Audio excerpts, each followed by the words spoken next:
Good morning mga kalapatid. For today's video mga kalapatid, ipapakita ko sa inyo yung mga Youngbird Sky Warriors natin na ating harvestin at ilalaban this race.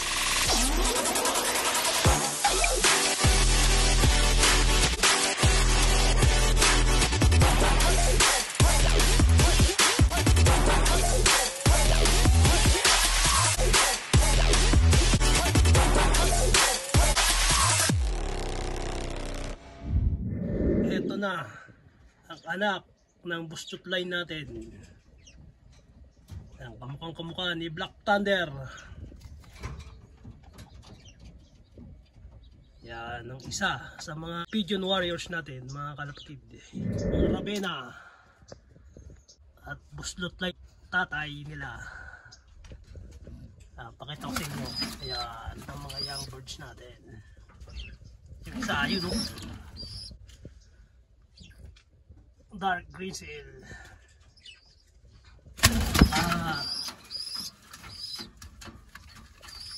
Checkered. Siguro mga 2 weeks pa yan bago natin i-harvest. Yung anak mismo ni Buslot at ng Cannibal. Yan ang kanilang anak. Pwede na rin harvestin. Malaki na. Course 9-11 natin at yung Ravenna de Brent. Ayun. Pwede na. Pwede nang i-entry sa Wall of Praise maybe first week of February o second week. Yan, padadala na natin yan. Namimili pa tayo ng sasalihan natin kung AGN or Franco Martinez Classic. Yan. Yan tatlo. Wala pang nag-a-announce sa mga club kung meron sila mga opportunity race na ating sasalihan. Ito naman si 13 at yung Ibo ni Skyloop. Ayan ang anak. Puro tag-iisa lang. Yan. Bali ang plano natin pagsasama-samahin natin sila. Para na sa ganun masanay sila makipagbabag sa mga katulad nilang mga Pigeon Warriors sa mga sasalihan natin Wall of Praise nang hindi sila nabubuli. Kailangan masigla yung mga ibon natin. Ito may itlog pa lang.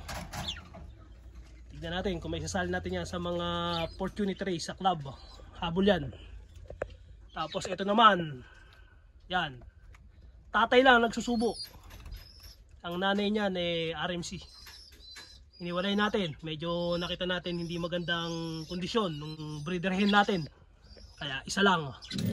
At sumunod, ito ang last, ang White Thunder natin. Yan. Ito yung young bird nila, dilaw-dilaw pa dahil yan sa binibigay natin vitamins. Araw-araw tayong nagbibigay ng vitamins sa mga young bird warriors natin. At tubig din. Araw-araw yan, palit. Sa ganun, maiwas sila sa mga sakit. Dahil nga open loop tayo. Nasa labas lang. Buti kahit malamig, nakapagpaproduce pa rin tayo ng mga gusto nating young bird. Yung magaang. At hindi gaanong malaki. Yan ang mga gusto natin na ilalaban natin sa mga Wall of Praise. Kahit ang mga parakit natin yan, vitamins yan, tapos may gulay din. Ito kaya nag-iisa yung pares niya, may itlog na. Sana mapisa kahit malamig. Ito wala pa. Yan ang update dito sa ating look mga kalapatid. Okay mga kalapatid, don't forget to like, share and subscribe para mag-i-updated kayo sa mga gagawin ko pang mga video. Salamat at ingat-ingat. Bye!